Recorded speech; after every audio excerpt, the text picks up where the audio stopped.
Hello everyone, कैसे हो आप सब लोग। मैं अनिल कुमार आप सबका स्वागत करता हूं मेरे YouTube channel maths with Anil पे। ठीक है, चलो देखो, अभी तक हमने सीजीएल के जितने भी शिफ्ट हुई हैं, आपकी सीजीएल का जो भी प्री के एग्जाम्स हुए हैं, उन शिफ्ट में से अभी तक मैंने आपको दो शिफ्ट के सॉल्यूशन तो करा चुका हूं। अब ये थर्ड शिफ्ट का सॉल्यूशन करा रहे हैं।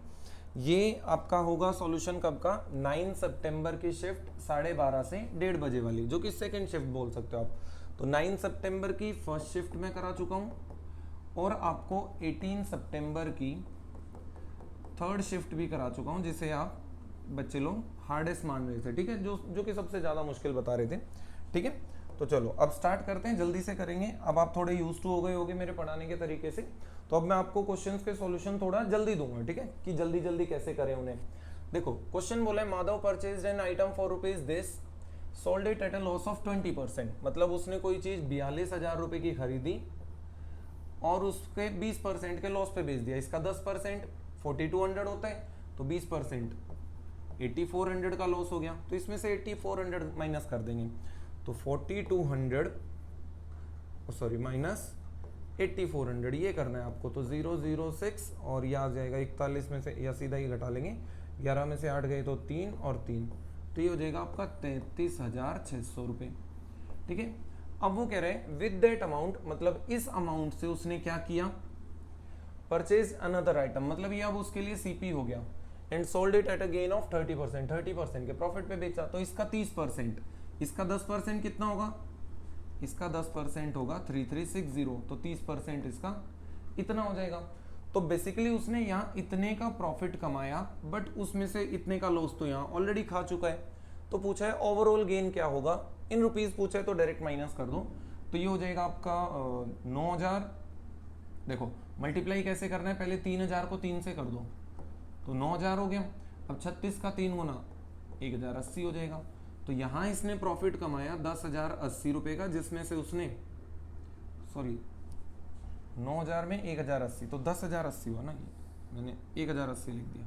तो 10,080 का उसने प्रॉफिट कमाया, जिसमें से वो ऑलरेडी लॉस 8400 का खा चुका है। तो ये हो जाएगा 0861, तो 1680 का उसे प्रॉफिट हो जाएगा ओवरऑल। ठीक है, चलो नेक्स्ट क्वेश्चन। अब थोड़ा जल्दी जल्दी करेंगे। What is the volume of the cylinder if radius is this and height is this. तो वॉल्यूम ऑफ सिलेंडर क्या होती है, पाई आर स्क्वायर एच। तो 22/7, आर क्या होगा 8 × 8, और एच आपको 14 दिया है, तो ये 2 पे कट जाएगा 7 से। अब देखो इसका यूनिट प्लेस चेक करो, तो 884 और 2 × 2 4 4 4 6, मतलब आपके आंसर का यूनिट प्लेस 6 होगा। तो है इसका 6 है, इसका 6 है, इसका भी 6 है। अब हम देखेंगे कि 22 है तो 11 का मल्टीपल होगा, तो 11 का मल्टीपल होता है ऑल्टरनेट प्लेसेस।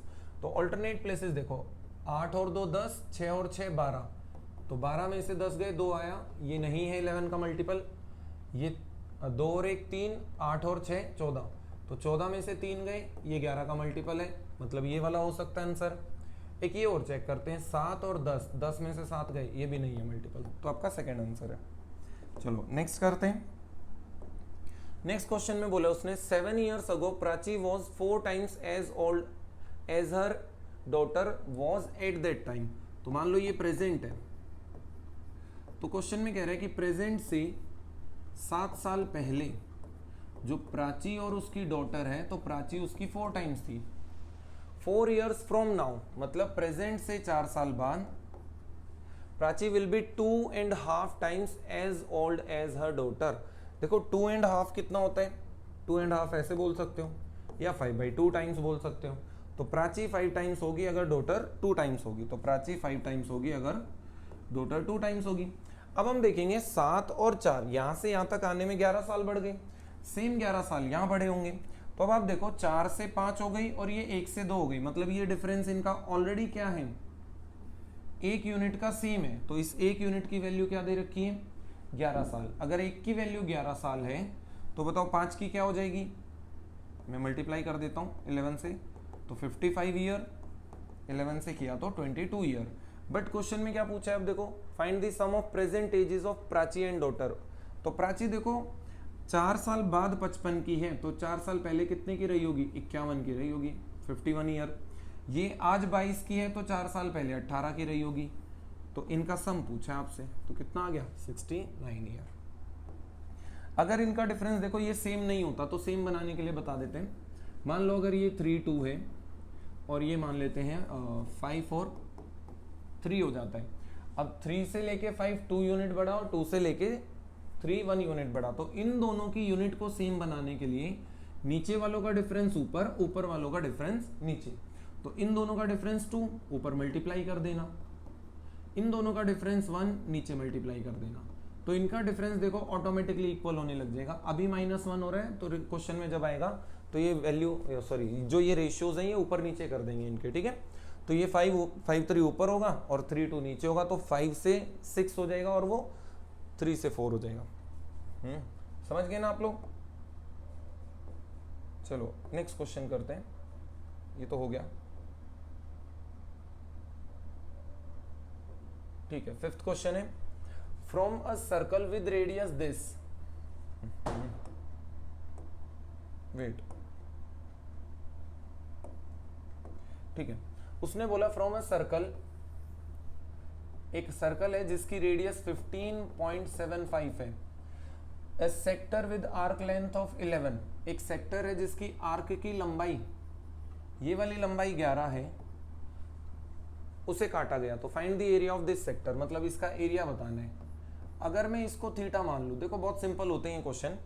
अगर मैं थीटा मान लूं तो लेंथ ऑफ आर्क दी है, तो लेंथ ऑफ आर्क होती है theta upon 360 into 2 pi r is equal to length of arc. तो थीटा नहीं पता तो theta upon 360 into 2 into pi into r, r को अभी के लिए आर रहने दो, इज इक्वल टू 11 है। तो यहां से देखो थीटा क्या आ गया, 11 इंटू 360 बाई 2 पाई आर।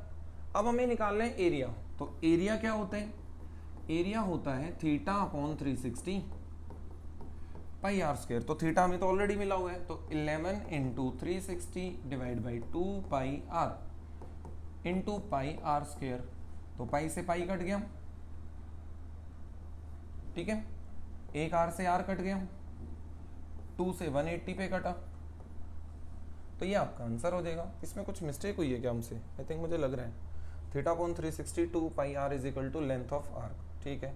तो 11 into 360 by 2 pi r, 11 into 360 by 2 pi r into pi r square. चलो चेक करते हैं जो भी है। देखो 11 इंटू 180 इंटू 15.75, ये आपका आंसर होना चाहिए, ठीक है। बट ये तो ऑलरेडी बहुत बड़ा नंबर लग रहा है, ये ऐसे कैसे हो जाएगा? क्या मिस्टेक हुई है? Theta upon 360 pi r square होता है area, theta upon 360 2 pi r is equal to length of arc होती है। तो 11 थीटा अपॉन 360 थीटा, अच्छा यहाँ का एक 360 मिस हो गया, ठीक है, ये वाला 360 मिस हो गया हमसे। तो ये 360 से 2 पे कटेगा, तो आंसर आपका इसके डिवाइड बाई 360 कर दो, तो ये आ जाएगा 2। अब आपका देखो फाइनल आंसर हो जाएगा 11 इंटू 15.75 बाई 2। अब देखो 2 क्या करेगा, उसको डिवाइड करेगा, बट 11 जो है मतलब आपका जो आंसर होगा वो 11 का मल्टीपल रहेगा ही, क्योंकि 11 तो कट नहीं पा रहा है।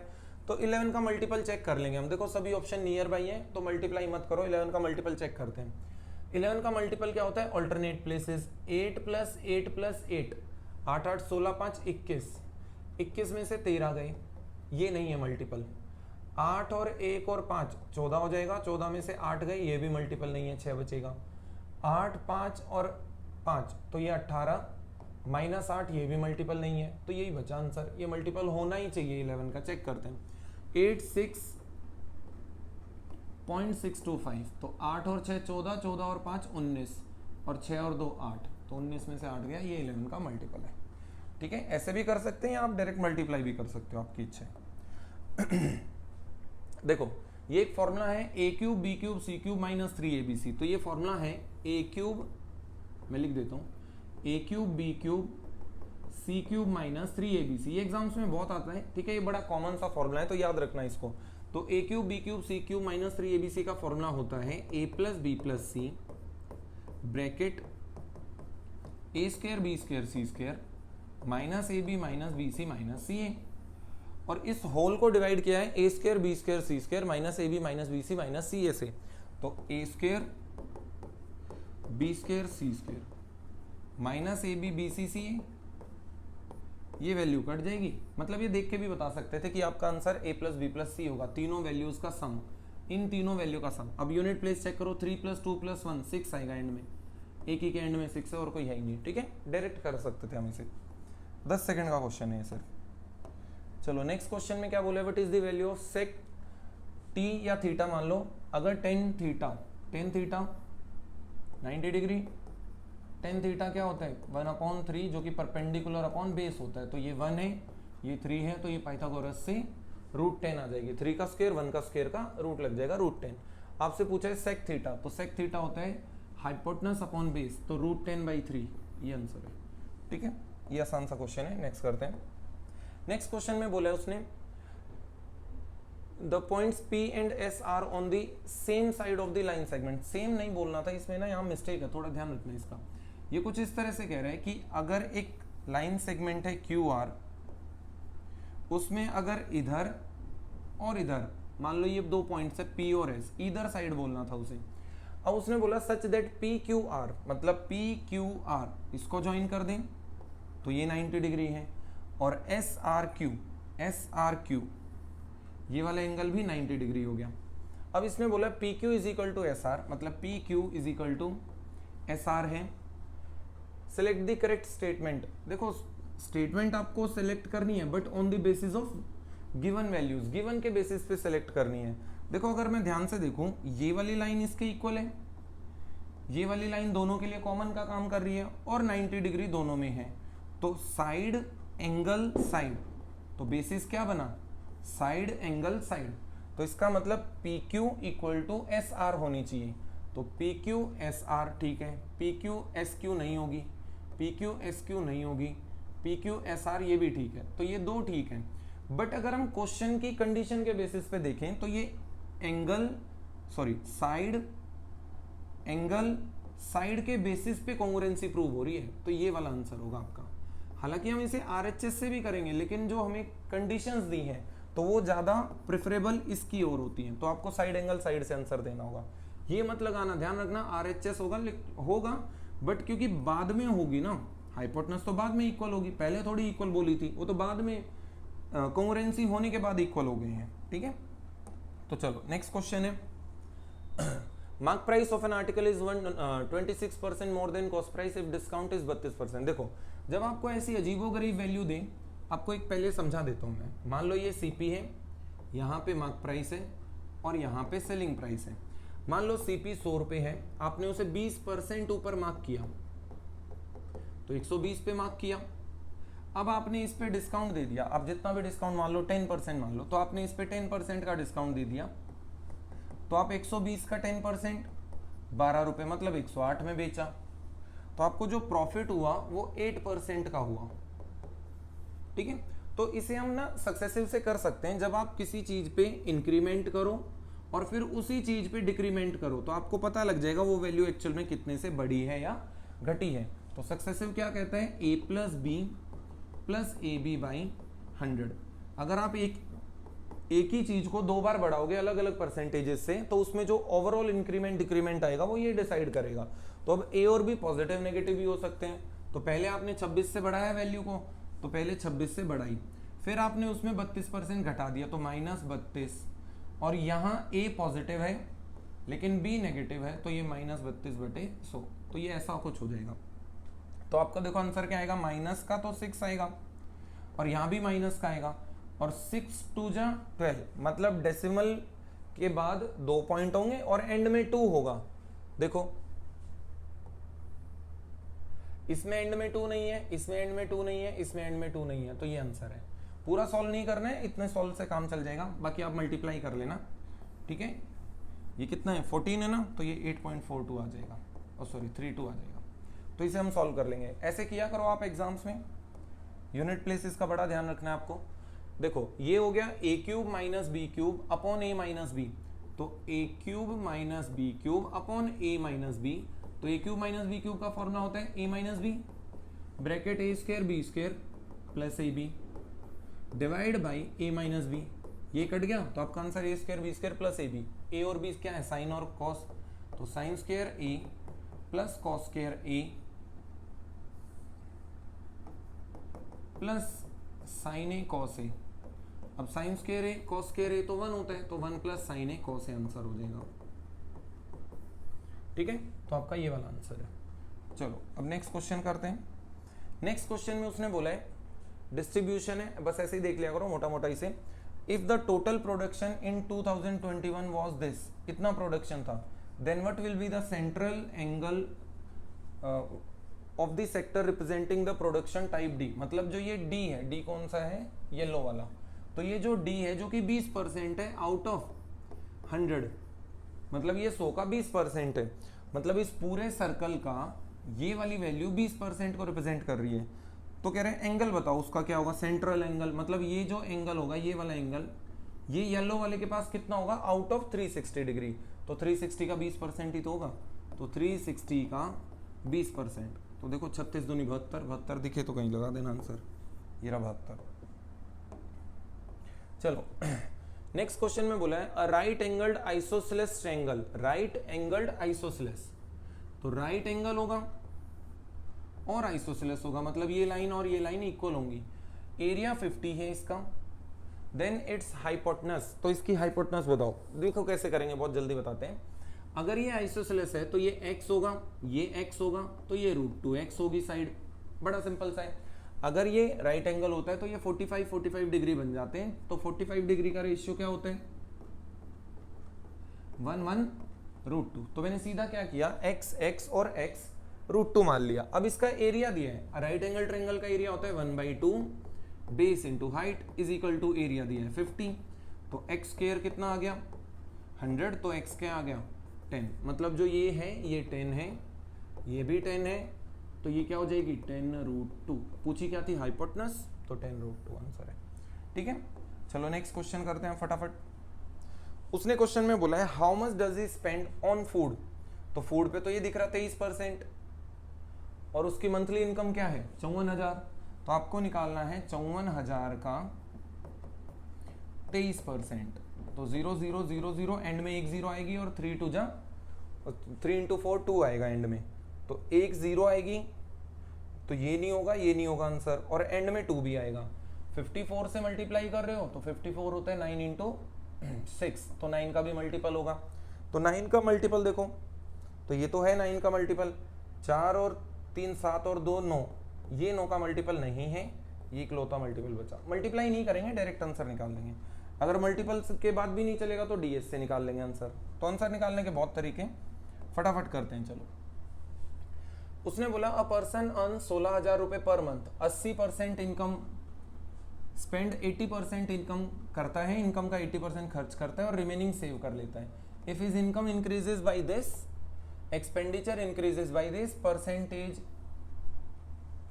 Find the percentage of increase in saving. देखो परसेंटेज में पूछा है तो इसका मतलब वैल्यू का कोई काम नहीं है, तो आप मान लेना ये सैलरी या इनकम मान लो, ये इनकम, ये एक्सपेंडिचर और ये सेविंग।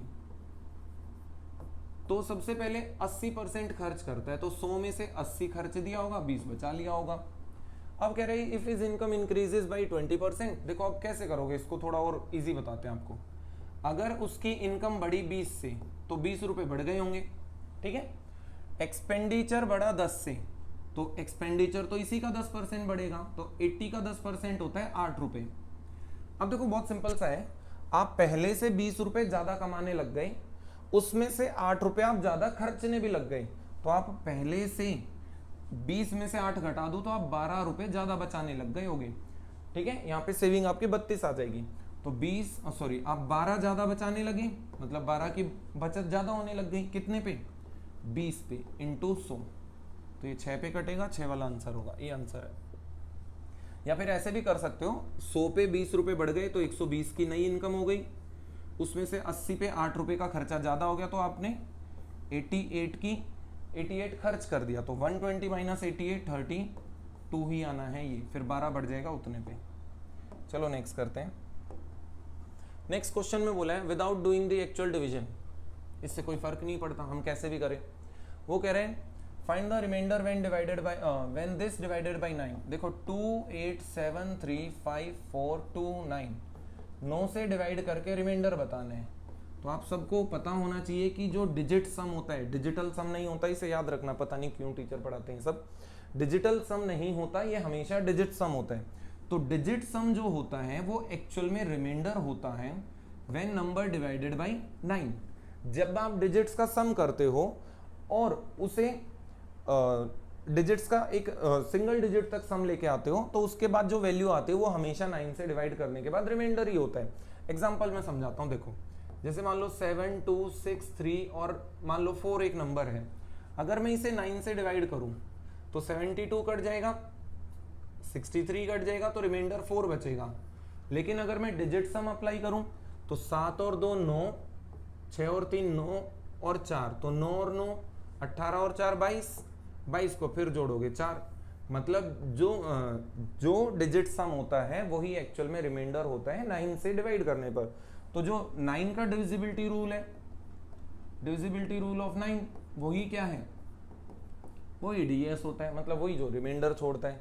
तो क्या करना है आपको, इसका डीएस ही निकालना था बेसिकली। तो 9 कट गया, 7 के साथ 2 और 9 कट गया, 5 और 4 9 कट गया। अब देखो 8 और 3 11, 11 और 2 11 और 2 13 हो जाएगा, 13 का डिजिट सम 4, मतलब इसको अगर हम 9 से डिवाइड करें तो 4 रिमाइंडर बचेगा। हाँ देखो ये रहा 4 आंसर है। नेक्स्ट है, नेक्स्ट क्वेश्चन में बोला है the angles of a triangle are such that one is average of other two. उसने बोला एक ट्रायंगल है, राइट तो मत बनाओ, क्या पता राइट है या नहीं, ऐसे बना देते हैं। उसने बोला एक ट्रायंगल है ABC, जिसमें हम ये कह रहे हैं कि एक जो एंगल है वो बाकी दो की एवरेज के बराबर है। एक ही बोला है, हर एक नहीं बोला है, तो ध्यान रखना, अगर हर एक बोलता तो वो इक्विलेटरल ही हो जाता डायरेक्ट, और इक्विलेटरल है नहीं इनमें से कोई भी ऑप्शन। तो उसने बोला एंगल ए, कोई भी एक बोला है, एंगल ए जो है वो बाकी दोनों की एवरेज के बराबर है, मतलब angle A is equal to B plus C by 2 होगा। तो यहाँ पे ये भी बोला जा सकता है कि twice of angle A is equal to B plus C, या फिर twice of A minus B minus C is equal to 0 होगा, ये बोल सकते हैं हम। और अगर वो ट्रायंगल है तो ट्रायंगल है तो हम ये भी बोल सकते हैं कि ए प्लस बी प्लस सी 180 भी होगा। तो बी और सी कट गए तो ये आ जाएगा thrice of A is equal to 180, तो ए इज इक्वल टू 60, मतलब एक एंगल का 60 होना जरूरी है। ठीक है, एक एंगल 60 होगा, और अगर ये 60 है, यहाँ पे लिख देता हूं, अगर ये 60 है तो 60 का दुगना मतलब बाकी दो का सम 120 भी होना चाहिए। ठीक है, अब देखो 60 क्या होता है, पाई होता है 180 बाई 3 60 हो जाएगा, तो पाई बाई 3 वाले आंसर है, तो पाई बाई 3 इसमें है, इसमें भी है, इसमें भी है और इसमें भी है। ठीक है, अब अगर एक एंगल 60 है तो बाकी दो का सम आपका 120 होना चाहिए। तो देखो ये 60 180 बाई 2 ये 90, ये तो ट्रायंगल ही पॉसिबल नहीं है। ये 180 बाई 630 60 45 ये भी ट्रायंगल पॉसिबल नहीं है। ये क्या होगा, ये दो 90 90 बन गए, ये वैसे ही पॉसिबल नहीं है। तो ये बचा आपका सिर्फ ये वाला एंगल हो जाएगा। इसे चेक करते हैं, पाई बाई 180 बाई 6 30, 180 बाई 3 60 और ये 90। ठीक है, ये ट्रायंगल बनेगा आपका। ठीक है, चलो नेक्स्ट करते हैं। नेक्स्ट क्वेश्चन में बोला है उसने let C be a circle with centre O। एक सर्कल है C जिसका सेंटर O है, P be an external point to C।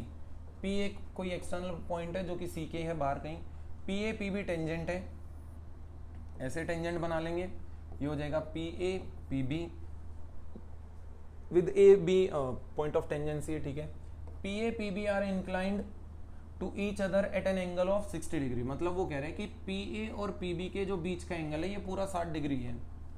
Find P O ए, ओ यहाँ था तो पहले इसे ज्वाइन करते हैं। उसने बोला है पी ओ ए, मतलब ये वाला एंगल पूछना चाह रहा है। ठीक है, तो हमेशा याद रखना आप लोगों को कि टेंजेंट और रेडियस के बीच का एंगल हमेशा 90 डिग्री होगा, 90 डिग्री होगा। अब ये अगर एंगल 60 डिग्री होता है, ये एंगल 60 डिग्री होता है, तो point of intersection of tangent जहां पे दोनों स्पर्श रेखा एक दूसरे को स्पर्श करती हैं, और सेंटर जब दोनों जोड़े जाएं तो ये दो कॉन्ग्रुएंट ट्रायंगल बनते हैं ऊपर नीचे RHS के थ्रू, और ये इस पूरे एंगल को दो बराबर हिस्सों में बांट देता है 30-30 में। तो ये 30-30 डिग्री, तो ये वाला 60 डिग्री हो गया, तो 60 डिग्री आंसर है। ठीक है, चलो नेक्स्ट क्वेश्चन पे आते हैं। इजी क्वेश्चन है तो उनको जल्दी जल्दी करेंगे। At present A is thrice as old as B, present की बात चल रही है, ए बी सी की बात हो रही होगी, देखो ये रहा, सी आ गया था क्योंकि उसने क्या बोला है, A is thrice as old as B, तो ए जो है वो थ्राइस है बी से। C is 5 years elder than B, जो सी है वो बी से 5 साल बड़ा भी है, तो अब यहाँ पे हमें वेरिएबल मानना पड़ेगा, तो 3x 1x और सी इससे 5 साल बड़ा है तो 1x + 5 हो जाएगा। सम ऑफ एजेस 75 है, इन तीनों की एज का सम 75 है, तो 3x 1x 1x 5x हो गया प्लस 5 75 के बराबर है, तो 5x 70 आ जाएगा, तो x की वैल्यू 14 आ जाएगी। ठीक है, अब देखते हैं क्या पूछा है। The ratio of age of B 5 years ago, B आज कितने का है, 14 साल का, तो 5 साल पहले कितने का होगा, 9 साल का रहा होगा। इसका रेशियो बताना है age of A 3 years from now, A की एज 3 साल बाद, x की वैल्यू 14 है तो 3x की क्या हो जाएगी 42 और प्लस 3 हो जाएगा तो 45, मतलब ये 45 उम्र का होगा, तो 1 और 5 एक ऑप्शन है, ये रहा 1 और 5 आंसर हो जाएगा।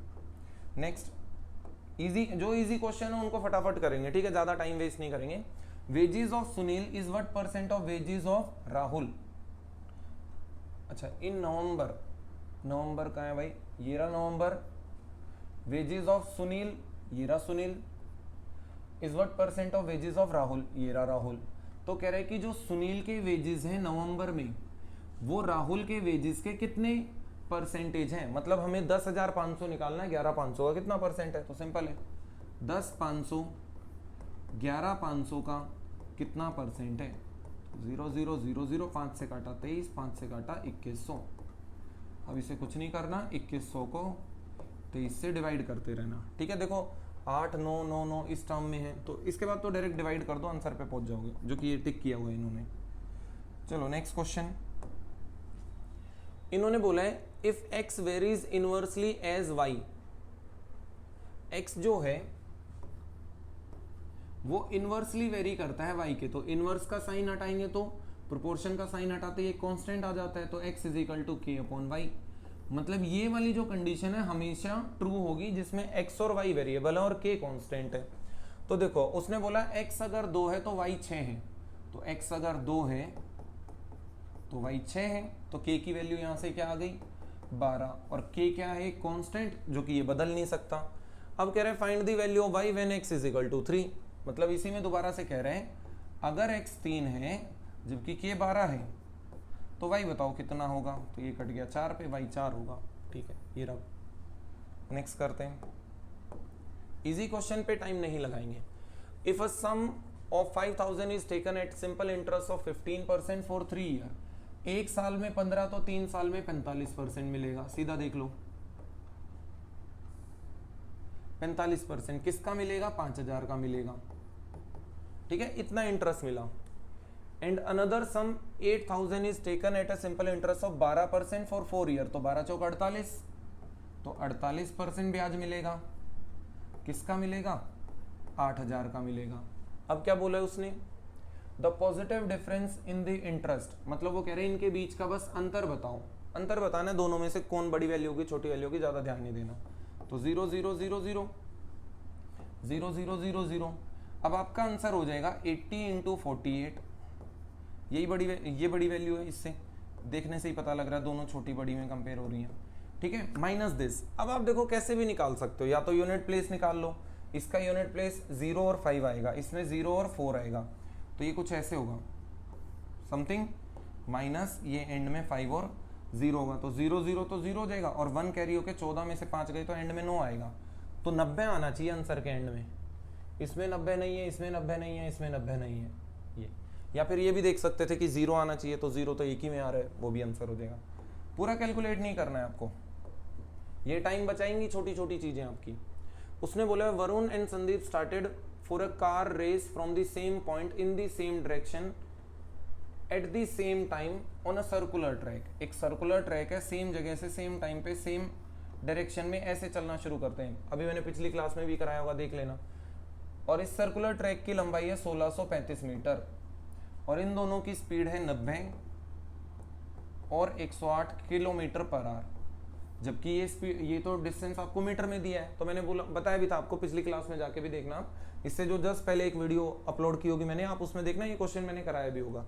ठीक है, अब इस क्वेश्चन में कह रहा है कि ये वापस से इस पॉइंट पे नहीं, वापस से दोबारा कब मिलेंगे, तो दोबारा तब मिलेंगे जब ये घूम के इसके पीछे आ जाएगा वापस। तो बेसिकली मैंने बताया था time is equal to distance upon speed. तो दोबारा मिलने के लिए कितना डिस्टेंस कवर करना है, 1635 मीटर, और स्पीड हो जाएगी 18 किलोमीटर पर आवर। तो 18 kilometre per hour, same direction है तो माइनस कर देते हैं रिलेटिव स्पीड के लिए। तो 18 किलोमीटर पर आवर को मीटर पर सेकंड में चेंज करने के लिए 5/18 मीटर पर सेकंड हो जाएगा। ये तो 18 कट जाएगा, मीटर मीटर कट जाएगा, 5 से ये काट लेना, 3, 2 एंड 7 सेकेंड्स, तो 327 सेकेंड आंसर होगा आपका। ठीक है, चलो नेक्स्ट क्वेश्चन है। नेक्स्ट क्वेश्चन में कह रहे हैं M, N and S, M, N and S 25, 50 और 100 मिनट में टंकी को भरते हैं। तो इनका एलसीएम लो पहले, तो जो कि होगा 100 से 4, 2 और 1। ठीक है, अब इन्होंने बोला है initially pipe N and S are kept open for 10 minute, ऐसे मान लेते हैं। पहले कह रहा है N और S को खोल दिया हमने 10 मिनट के लिए। इसके बाद क्या बोला उसने, then pipe N is shut, यहाँ पे N को बंद कर दिया, तो बची कौन, S बची pipe, and pipe M is open, इसके साथ M को ओपन कर दिया। Pipe S is closed 15 minute before the tank overflows, pipe S को बंद कर दिया हमने 15 मिनट पहले, मतलब यहाँ जो भी चला होगा वो 15 मिनट चला होगा। तो देखो यहाँ S और M थे, जिसमें से S निकल गया 15 मिनट पहले, तो यहाँ M चला होगा 15 मिनट आखिरी के। अब इसने पूछा है how much time it will take to if 3 pipe work in this pattern, मतलब आपको बेसिकली ये इनका आपको टोटल टाइम बताना है, ये वाला टाइम बताओ। देखो कितना आसान है, N और S 1 घंटे में 3 या 1 मिनट मान लो, कुछ भी मान लो, उससे फर्क नहीं पड़ेगा। अगर 1 मिनट में 3, तो 10 मिनट में कितना भरेंगे, 10 × 3 भरेंगे। M 1 मिनट में 4 भरता है, तो 15 मिनट में 60 भर देगा, तो 60 यहाँ पे भर दिया, 30 यहाँ पे भर दिया। पूरी टंकी हमने 100 की मानी थी, तो 60 और 30 90 तो हमने भर ही दिया, तो बचा हुआ 10 यहाँ पे भरा गया होगा इस बीच वाले पोर्शन में। अब इस 10 को किसने भरा, इस 10 को भरा है S और M। तो S और M ये दोनों, मतलब 4 और 1 5 की स्पीड से, मतलब अगर इस 10 वाले पार्ट को 5 की स्पीड से भरवाएं तो इतने ड्यूरेशन में 2 मिनट लगेंगी। तो ये 2 मिनट है, ये 10 मिनट है और ये 15 मिनट है। तो पहले लगी 10, फिर लगी 2, फिर लगी 15, तो ये हो गया 27 मिनट आंसर है। चलो नेक्स्ट क्वेश्चन सिंप्लीफाई करना है। 21 - 4.9 डिवाइड बाई 7। देखो पहले तो इसे डिवाइड ही कर दो, तो 21 - 0.7 हो जाएगा। Wait 21 - 0.7 plus 3.9 into 0.4 plus 0.9। ठीक है, तो 0.9 और दिस 0.2 बच जाएगा, मतलब सब कुछ पॉजिटिव है। अब आप एक काम करो, देखो सबके यूनिट प्लेसेस अलग है, कैलकुलेट नहीं करना है आपको। तो 9 चौक 36, तो इसमें पॉइंट के बाद 36 आएगा, और यहाँ पॉइंट के बाद 0 है, यहाँ पॉइंट ही नहीं है। मतलब अगर मैं इसमें 20 भी ऐड कर दूं तो आपका यूनिट प्लेस डेसिमल के बाद 6 होना चाहिए। डेसिमल के बाद यहाँ एंड 6 से होगा। ये 3 से हो रहा है, ये 2 से हो रहा है, ये 2 से हो रहा है, तीनों में से कोई आंसर नहीं, ये आंसर है। ठीक है, चलो नेक्स्ट क्वेश्चन ये है। नेक्स्ट क्वेश्चन में बोला है what is the ratio of total student enrolled in B. B में 2019, 20 और 22, तो बी में 19, 20 और 22 का रेशियो बताना है। एनरोल्ड इन ए 18, 20 और 21, ए में 18, 20 और 21। ठीक है, तो 19, 20, 22 में देखो बी कौन है, ऑरेंज वाला। 19 में देखना है, 20 में देखना है और 22 में देखना है। तो 19 में ये 350, 20 में कितना था 375 और 22 में कितना था 200। तो ये हो जाएगा आपका 5, 2 और 3, 3 9 हो जाएगा। ठीक है, ये ऐसा कुछ हो जाएगा 925। अब दूसरा देखते हैं हम, 18, 20 और 21 में ए, तो 18 में 210, 20 में 300 और 21 में ए 250, तो ये हो जाएगा आपका 6, 0 और 760। किसने पूछा था? 18, 20 और 21, सही लिखे ना मैंने, देख लेना। 18 में 150, ये मैंने 210 क्यों लिख दिया, यहाँ से 150 लिख दो, कोई नहीं, तो इसे इसमें मिस्टेक हो गई। ये हो जाएगा 50, 50, 6 और 1 7, ठीक है, ये 700 हो जाएगा, यहाँ से पता लग गया। 150, 250, 400 और 300, 700 हो जाएगा। तो 925 का अनुपात 700 के साथ निकालना है आपको, जितना कटे काट देना। देखो कैसे ढूंढेंगे इसका आंसर, यहाँ 7 का मल्टीपल है क्या, ये चेक करते हैं। 7 का मल्टीपल होता है डबल करके माइनस, तो इसका डबल 10, 82 नहीं होता। ये 7 का मल्टीपल नहीं है और ये 7 का मल्टीपल है, मतलब आपका राइट हैंड साइड 7 का मल्टीपल होगा। तो राइट हैंड साइड ये दो 7 के मल्टीपल है, ये नहीं है। क्लियर? अब हमें देखना है लेफ्ट हैंड साइड। अगर लेफ्ट हैंड साइड हमारा 11 है, मान लो इधर 11 का मल्टीपल होता तो ये आंसर होगा। 37 तो बड़ा नंबर है, बाद में देख लेंगे 37 के लिए, उसका भी रूल होता है, 11 टाइम करके माइनस करते हैं 37 के में, ठीक है। बट मैं सीधा बता रहा हूं आपको, अगर यहाँ 11 बचा तो ये 11 का मल्टीपल होना चाहिए था। तो 9 और 5 14, 14 में से 2 गए 12, ये तो 11 का मल्टीपल ही नहीं है, इसका मतलब ये वाला आंसर हो जाएगा, ठीक है। मैं आपको थोड़ा ये भी सिखा रहा हूँ कि आंसरों को आप जल्दी से कैसे टिक करें, ज्यादा कैलकुलेशन ना करते हुए। नेक्स्ट क्वेश्चन में पूछा है average temperature of a city for the first 16 days of January. जनवरी के पहले 16 दिन जो टेम्परेचर है वो 22 डिग्री है, ठीक है। तो इनका सम निकाल लेंगे, इनका सम आ जाएगा 22 × 16, क्योंकि 16 दिन का टेम्परेचर है। Average of the last 16 days, आखिरी के 16 दिन टेम्परेचर है 26, तो सम हो जाएगा 26 × 16। देखो 16 16 ये तो 32 दिन हो गए, जबकि जनवरी में होते ही 31 दिन है। मतलब एक बीच वाला जो दिन है वो 2 बार काउंट हुआ होगा, ऐसे काउंट होता है। मैं समझा देता हूं, मान लो 5 नंबर है, ठीक है। अगर मैं कहूं इसमें पहले 3 दिन की एवरेज और आखिरी 3 दिन की एवरेज, तो ये जो बीच वाला नंबर होता है ना, ये दोनों में आ जाता है। तो इसे ढूंढने के लिए हम क्या करेंगे, अभी उसने कुछ और बोला है क्या, if the average of temperature of entire month, मतलब 31 दिन का जो टेम्परेचर है वो 24 है, तो इसका सम 24 × 16, सॉरी 24 × 31 हो जाएगा, ठीक है। यहां तक तो ये जो टेम्परेचर का सम है वो 32 दिन का सम है। तो 32 दिन का सम क्या आया, 22 × 16 प्लस 26 × 16। तो इसमें से हम 16 कॉमन ले लेंगे, तो 22 और 26 48 हो जाएगा। मतलब 32 दिन का जो सम आ रहा है 48 × 16 और 31 दिन का जो सम आ रहा है 24 × 31। मतलब जो ये एक दिन एक्स्ट्रा है वो कौन सा दिन है, वो 16वां ही दिन है, जो इस तरह से बीच में मर्ज हो जाता है। तो वो निकालने के लिए 32 दिन के सम में से 31 दिन का सम घटा दो। तो 32 दिन का सम क्या है, 48 × 16 माइनस ये है हमारा 31 दिन का सम 24 × 31। तो 24 कॉमन लो, यहाँ 24 है, यहाँ भी 24 है, तो 24 कॉमन आ गया, तो यहाँ 24 निकलने के बाद 2 बच गया होगा। तो 16 × 2 32 माइनस 31, तो 24 × 1, मतलब 16वें दिन जो टेम्परेचर हो 24 ही रहा होगा। देखो ये रहा 24। क्लियर है यहाँ तक, ठीक है। चलो ठीक है, मैंने आपको ये 26 जितने भी ये क्वेश्चन थे 25 के 25 क्वेश्चन आपको करा दिए। ये कौन सी शिफ्ट के हैं, ये है 9 सितंबर की सेकेंड शिफ्ट, और ये सेकेंड शिफ्ट कब थी, 12:30 से 1:30 बजे वाली, ठीक है। अब आपको फटाफट एक एक दिन में आपको 2-2 भी करा दूंगा, मैं ट्राई करूंगा कि 2-2 पेपरों को भी सॉल्व करा दूं जल्दी से।